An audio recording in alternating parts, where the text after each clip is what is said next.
YouTube, what's up? How we doing? Actually, one second.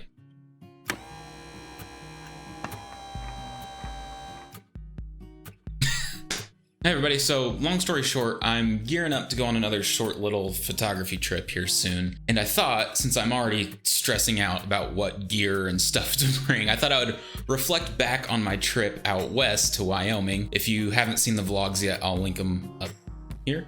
But I thought I'd reflect back on the gear that I brought out there that was the most helpful, and that can hopefully help you guys decide what you need to bring along if you're going to photograph national parks as well. All right, let's go ahead and dive right into it. Item number one, let's talk filters. So there's a few different kinds of filters that I either brought or wish I had with me. The first one is a variable ND filter. This is gonna be more helpful if you're shooting video, but I also used it for a few photo reasons, and I'll get into that. But if you don't know what a variable ND filter is, there's a ton of good videos out there. But basically, the cliche is it's sunglasses for your camera. It helps you darken the picture. And that comes in handy for video because it allows you to keep your f-stop open even if you're shooting in bright light, so you can get nice depth of field in your shots. But also for photography, I ended up using it to help me do long exposures during the daytime. And I used that to get some of my favorite shots of the whole trip. Actually, I'll show them here.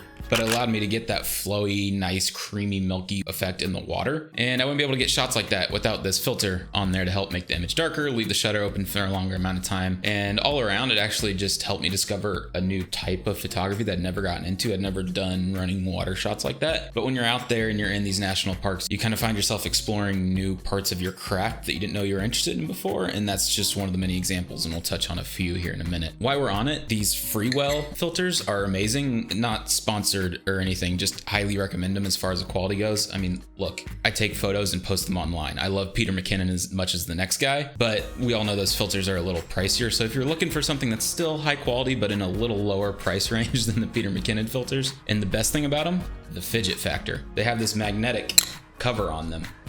It's a pretty strong magnet too, so it's not gonna fall off and you're not gonna lose it or anything, and it's so much fun. All right, real quickly, while we're on ND filters, I also want to mention graduated ND filters. I didn't have one with me on the trip. I wish I would have. Now, this is similar to in Lightroom or whatever editing program you use. If you drag down a filter and it creates a gradient, it's just like doing that, but actually on your camera, not in post. And what that would help with is blown out highlights when you have huge contrast between your shadows and your highlights. And I saw that a lot out there, especially taking photos of mountains when the sun is setting behind the mountains and your highlights are still really harsh, but you have shadows down in the valley below the mountains. Rather than bracketing your photos and putting them together in post and just creating more work for yourself in your post workflow, it'd be easier just to have that graduated filter on the front of the camera when actually taking the photo. So that's something I didn't have that I wish I would have. And one last filter before we move on to item number two is a circular polarizer. Again, this isn't a huge technical review, but mainly what you're going to use these for when shooting out in national parks is cutting the glare out of water. I'll post a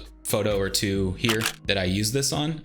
When you're going for a type of photo that requires reflection in the water, cutting out that glare is going to be huge. Now, a bonus tip on item one. I know, come on. Get a nice little filter case. This is a super cheapo off Amazon. I'll link it down below along with the rest of the stuff that I'm using here. If you're a hybrid shooter like me and you're gonna have all your filters coming on and off your camera, put them on for a photo, take it off, put another one on for video, take it off to go take another photo. You're gonna be fidgeting with these a lot and you don't want to have to constantly take your bag off and on to do that, or you're just gonna get annoyed with it. What I did is it's got this little loop here on the back, you see? And I just put a little bongo tie. You can use Velcro, you can put whatever. And that way I can just kind of loop it around one of the straps on my bag here. I'll just kind of do it quick and loose. And boom, your filters are right there, ready to go, hands-free. Screw this on your camera, take it off, toss it back in here, and they're right there ready to go. So yeah, just a little bonus tip to keep your filters handy when you're out there in the national parks hiking around. You don't want to be digging in your bag. And while we're talking about strapping things to yourself, item number two is a capture clip. Now, I use the Peak Design one. I know a few other companies are coming out with these right now. Doesn't really matter what brand, so long as it just helps you strap your camera to your chest, like so. You can also put it on your belt, you can put it wherever. But when you're out hiking around in these national parks, you're gonna wanna have your hands free, whether it's to actually climb up something, grab stuff out of your bag, whatever it may be. It just helps to have your camera right here ready to go. Even if you have a bag that has a quick access port or whatever, it's still a pain to reach back in your bag for every shot. And I just feel like you're either gonna miss some shots or you're not gonna be as proactive about taking out your camera to get just that one random shot that might end up being a banger. Capture clip, huge.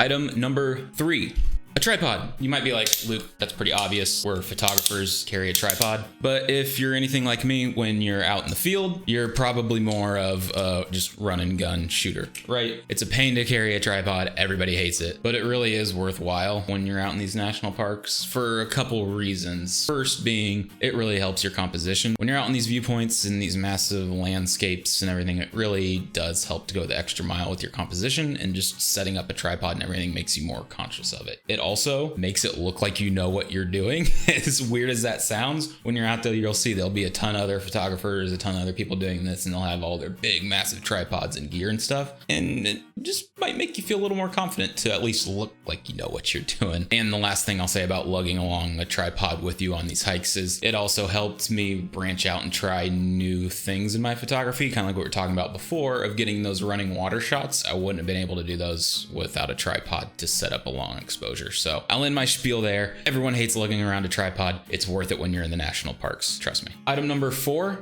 this is another one that I didn't have that I wish I would have, was a telephoto lens. The longest lens that I brought was a 56mm lens, which on a crop sensor is about an 85mm equivalent. Great for portraits of humans, not as great for portraits of bears and moose and everything else you'll encounter. This is another thing where, like, I would never consider myself a wildlife photographer before going to a national park, but when you're out there, you kind of just get wrapped up in the culture of it all. Again, go check out the vlogs to learn more about the bear culture in Wyoming. But you get wrapped up in it and you get super excited, and whenever you see an animal, you're like, oh, I want to get a photo of it. And you whip out your camera, and if you have a zoom lens, you extend it to the longest it'll go, and you're like, and it's still a little dot in the image. So if you can rent one, probably be your best option. I'm not saying go out and buy a $2,000 plus lens for a trip, but if you have a little extra cash to spend on renting a lens for the weekend, week, however long you're out there, probably worthwhile, because it's fun to see animals while you're out there, and why not capture those moments too. And last but not least, item number 5 is a good bag. Now, there's a million different technical bag reviews out there on YouTube, so I won't bore you with all the little details. I'll link the one that I have down below, the Provoke 21 liter. But I would say quickly some of the most important things to look for in a bag.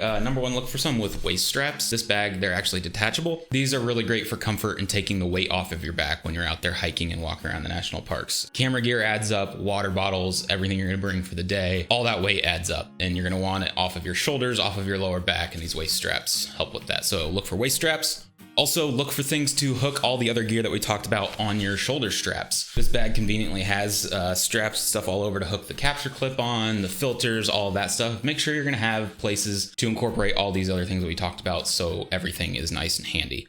And the last thing to look for in a bag that I'll throw out there is make sure it has some extra room. This one has this nice roll top that, extends all the way out, and you can pack some stuff in there. When you're out hiking around the parks and stuff, you're gonna need more than just your camera gear. You're gonna want extra room for jackets and layers and things that you're gonna shed throughout the day. You're gonna want room for snacks, water, all those necessities while you're out there. Make sure your bag is big enough for everything that you need, but that your camera gear is still accessible underneath it all. So this one has side access, back access. Make sure you're not hindering yourself in your ability to get to your gear easily, so that you won't actually use your camera to get those banger shots. And yeah, so that's pretty much it as far as tips that I have for you guys today, as far as gear to bring to these national parks when you're out there hiking around and want to get the best photos possible. I gotta go sort through all this and decide what I'm bringing on my next trip. Definitely gonna bring you guys along, hopefully get some great photos out of it. So be sure to follow me on Instagram down below so you can see all those shots as I post them. And if this video was helpful, be sure to hit the like button and subscribe to the channel if you want to see more of this type of content. I know that's something everybody says, but it really does help. And yeah, other than that, if you have any other questions, leave it in the comments down below. I'll be happy to respond. And with that, happy shooting, everybody. I'll catch you next time. Much love. Later. Oh, and yeah, I did just record an entire video with a toothpick in my mouth. Wouldn't be a Luke Harris video without one. Later.